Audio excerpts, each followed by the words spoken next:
3,71,000 ಕೋಟಿ 3,71,000 ಕೋಟಿ ಅದರಲ್ಲಿ 1,20,000 ಕೋಟಿ ರೂಪಾಯಿಗಳನ್ನು ಅಭಿವೃದ್ಧಿಗೋಸ್ಕರ ಇಟ್ಟಿದ್ದೇವೆ. 56,000 ಕೋಟಿ ಗ್ಯಾರಂಟಿ ಯೋಜನೆಗಳಿಗೆ ಖರ್ಚು ಮಾಡ್ತೀವಿ. ಇನ್ನು 64,000 ಕೋಟಿ ಅಭಿವೃದ್ಧಿ ಕೆಲಸಗಳಿಗೆ ಖರ್ಚು ಮಾಡ್ತೀವಿ.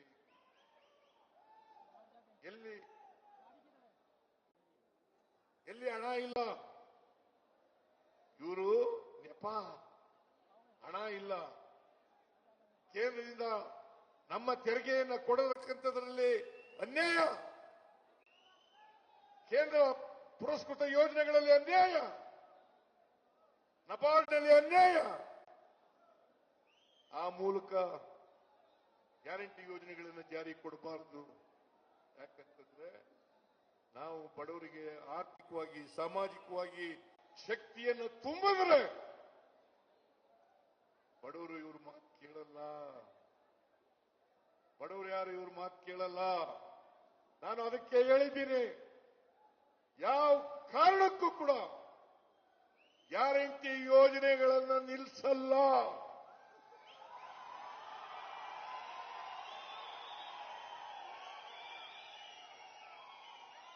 ನಾವು ಅಧಿಕಾರದಲ್ಲಿ ಇರೋವರೆಗೆ 2028 ಮೇವರೆಗೆ ಗ್ಯಾರಂಟಿ ಯೋಜನೆಗಳು ಇರ್ತವೆ. ಮತ್ತೆ ನಾವೇ ಅಧಿಕಾರಕ್ಕೆ ಬರ್ತೇವೆ,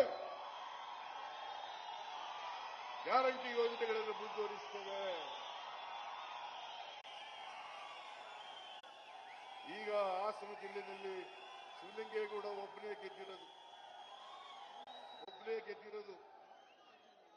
ಈ ಸಾರಿ ಕಳೆದ ಲೋಕಸಭಾ ಚುನಾವಣೆಯಲ್ಲಿ ನಾವು ಗೆದ್ದಿದ್ದೇವೆ. ನನಗನ್ಸುತ್ತೆ ಹಾಸನ ಜಿಲ್ಲೆಯಲ್ಲಿ 7 ವಿಧಾನಸಭಾ ಕ್ಷೇತ್ರಗಳಿದ್ದಾವೆ. 7 ವಿಧಾನಸಭಾ ಕ್ಷೇತ್ರಗಳಲ್ಲಿಯೂ ಕೂಡ ಮುಂದಿನ ವಿಧಾನಸಭಾ ಚುನಾವಣೆಯಲ್ಲಿ ಗೆದ್ದೇ ಗೆಲ್ತೀವಿ ಅಂತಕ್ಕಂಥ ಮಾತುಗಳನ್ನು ಹೇಳಲಿಕ್ಕೆ ಬಯಸ್ತಾ ಇದ್ದೇನೆ. ನಿಮ್ ಕಾಲ ಮುಗಿತು ದೇವೇಗೌಡರೇ, ನಿಮ್ ಕಾಲ ಮುಗಿತು. ನಾನು ಕೊನೆ ಉಸಿರಿನವರೆಗೂ ರಾಜಕೀಯ ಮಾಡ್ತೀವಿ ಅಂತ ಮಾಡಿ, ಪಾಪ ನಂದೇನ್ ತಕರಾರಿಲ್ಲ. ಒಳ್ಳೆ ಆರೋಗ್ಯ ಕೊಡ್ಲಿ ಅವರಿಗೆ, ರಾಜಕೀಯ ಮಾಡಿ ಕೊನೆಯವರಿಗೆ. ಆದರೆ ಈ ದ್ವೇಷದ ರಾಜಕಾರಣವನ್ನು ಮಾಡಬೇಡಿ. ದ್ವೇಷದ ರಾಜಕಾರಣವನ್ನು ಮಾಡಬೇಡಿ, ಹಗೆತನದ ರಾಜಕಾರಣವನ್ನು ಮಾಡಬೇಡಿ. ಇನ್ನೊಬ್ಬರನ್ನ ರಾಜಕೀಯವಾಗಿ ಮುಗಿಸ್ತೇವೆ ಅಂತಕ್ಕಂಥ ಮಾತುಗಳನ್ನು ಆಡಬೇಡಿ ಅಂತಕ್ಕಂಥ ಮಾತುಗಳನ್ನು ಹೇಳಲಿಕ್ಕೆ ಬಯಸ್ತಾ ಇದ್ದೇನೆ. ಅದರಿಂದ ಈ ಸಮಾವೇಶ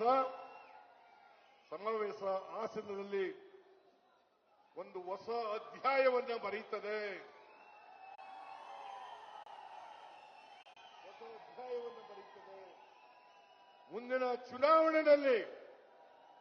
ಮುಂದಿನ ವಿಧಾನಸಭಾ ಚುನಾವಣೆಯಲ್ಲಿ ನಾವು ಎಲ್ಲ ಸ್ಥಾನಗಳನ್ನು ಗೆಲ್ತೀವಿ, ಲೋಕಸಭಾ ಸ್ಥಾನಗಳನ್ನು ಗೆಲ್ಲಿಸ್ತೀವಿ. ಕಾಂಗ್ರೆಸ್ ಪಕ್ಷ ಇಡೀ ದೇಶದಲ್ಲಿ ಬಲಿಷ್ಠವಾಗಿದೆ.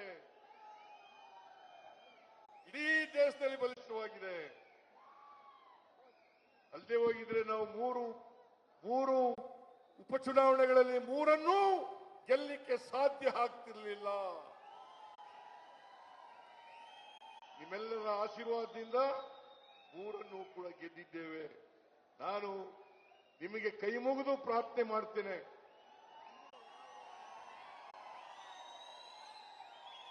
ಕಾಂಗ್ರೆಸ್ ಪಕ್ಷ ಮಾತ್ರ ಬಡವರ ಪರವಾಗಿರ್ತಕ್ಕಂಥದ್ದು, ಹಿಂದುಳಿದವರ ಪರವಾಗಿರ್ತಕ್ಕಂಥದ್ದು, ದಲಿತರ ಪರವಾಗಿರ್ತಕ್ಕಂಥದ್ದು, ಮಹಿಳೆಯರ ಪರವಾಗಿರ್ತಕ್ಕಂಥದ್ದು, ರೈತರ ಪರವಾಗಿರ್ತಕ್ಕಂಥದ್ದು, ಆದಿವಾಸಿಗಳ ಪರವಾಗಿರ್ತಕ್ಕಂಥದ್ದು, ಮತ್ತೆ ಕಾರ್ಮಿಕರ ಪರವಾಗಿರ್ತಕ್ಕಂಥದ್ದು, ಸಾಮಾಜಿಕ ನ್ಯಾಯದಲ್ಲಿ ನಂಬಿಕೆ ಇಟ್ಕೊಂಡಿರ್ತಕ್ಕಂಥ ಪಕ್ಷ ಕಾಂಗ್ರೆಸ್ ಪಕ್ಷ. ಯಾವತ್ತೂ ಕೂಡ ಬಿಜೆಪಿ ಆಗಲಿ ಜೆಡಿಎಸ್ ಆಗಲಿ ಸಾಮಾಜಿಕ ನ್ಯಾಯದಲ್ಲಿ ನಂಬಿಕೆ ಇಲ್ಲ. 3,71,000 ಕೋಟಿ 3,71,000 ಕೋಟಿ ಅದರಲ್ಲಿ 1,20,000 ಕೋಟಿ ರೂಪಾಯಿಗಳನ್ನ ಅಭಿವೃದ್ಧಿಗೋಸ್ಕರ ಇಟ್ಟಿದ್ದೇವೆ. 56,000 ಕೋಟಿ ಗ್ಯಾರಂಟಿ ಯೋಜನೆಗಳಿಗೆ ಖರ್ಚು ಮಾಡ್ತೀವಿ. ಇನ್ನು 64,000 ಕೋಟಿ ಅಭಿವೃದ್ಧಿ ಕೆಲಸಗಳಿಗೆ ಖರ್ಚು ಮಾಡ್ತೀವಿ.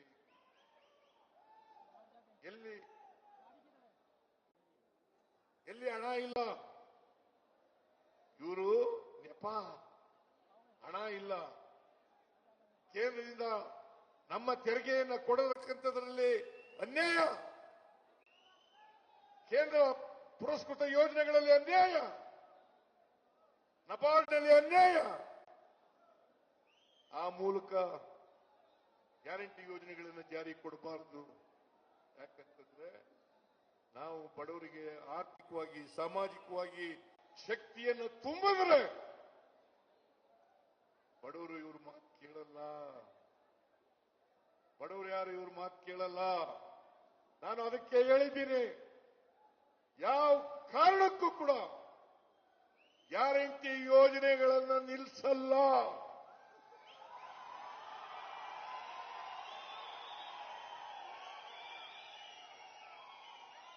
ನಾವು ಅಧಿಕಾರದಲ್ಲಿ ಇರೋವರೆಗೆ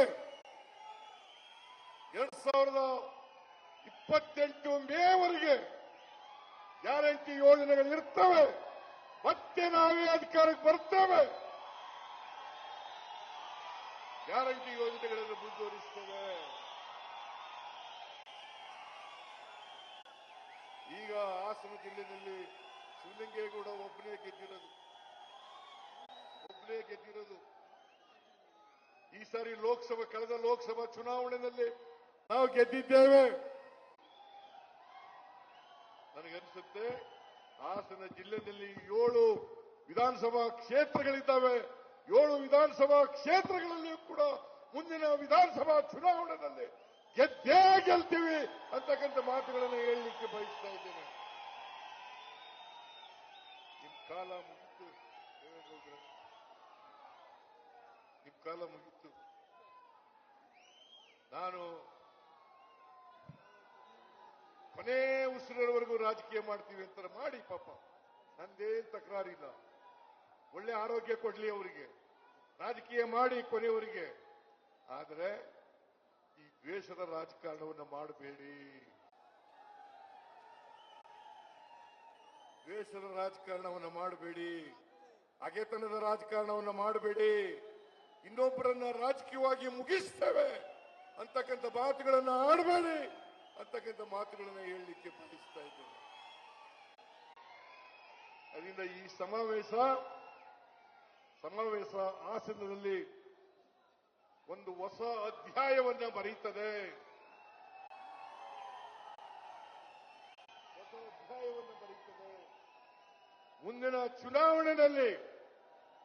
ಮುಂದಿನ ವಿಧಾನಸಭಾ ಚುನಾವಣೆಯಲ್ಲಿ ನಾವು ಎಲ್ಲ ಸ್ಥಾನಗಳನ್ನು ಗೆಲ್ತೀವಿ, ಲೋಕಸಭಾ ಸ್ಥಾನಗಳನ್ನು ಗೆಲ್ಲಿಸ್ತೀವಿ.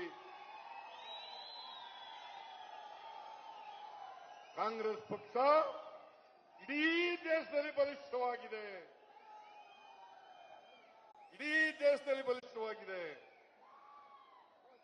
ಅಲ್ಲದೆ ಹೋಗಿದ್ರೆ ನಾವು ಮೂರು ಉಪಚುನಾವಣೆಗಳಲ್ಲಿ 3 ಗೆಲ್ಲಲಿಕ್ಕೆ ಸಾಧ್ಯ ಆಗ್ತಿರ್ಲಿಲ್ಲ. ನಿಮ್ಮೆಲ್ಲರ ಆಶೀರ್ವಾದದಿಂದ 3 ಕೂಡ ಗೆದ್ದಿದ್ದೇವೆ. ನಾನು ನಿಮಗೆ ಕೈ ಮುಗಿದು ಪ್ರಾರ್ಥನೆ ಮಾಡ್ತೇನೆ,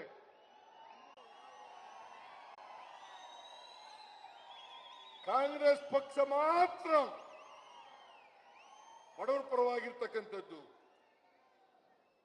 ಹಿಂದುಳಿದವರ ಪರವಾಗಿರ್ತಕ್ಕಂಥದ್ದು, ದಲಿತರ ಪರವಾಗಿರ್ತಕ್ಕಂಥದ್ದು, ಮಹಿಳೆಯರ ಪರವಾಗಿರ್ತಕ್ಕಂಥದ್ದು, ರೈತರ ಪರವಾಗಿರ್ತಕ್ಕಂಥದ್ದು, ಆದಿವಾಸಿಗಳ ಪರವಾಗಿರ್ತಕ್ಕಂಥದ್ದು, ಮತ್ತೆ ಕಾರ್ಮಿಕರ ಪರವಾಗಿರ್ತಕ್ಕಂಥದ್ದು, ಸಾಮಾಜಿಕ ನ್ಯಾಯದಲ್ಲಿ ನಂಬಿಕೆ ಇಟ್ಕೊಂಡಿರ್ತಕ್ಕಂಥ ಪಕ್ಷ ಕಾಂಗ್ರೆಸ್ ಪಕ್ಷ. ಯಾವತ್ತೂ ಕೂಡ ಬಿಜೆಪಿ ಆಗಲಿ ಜೆಡಿಎಸ್ ಆಗಲಿ ಸಾಮಾಜಿಕ ನ್ಯಾಯದಲ್ಲಿ ನಂಬಿಕೆ ಇಲ್ಲ.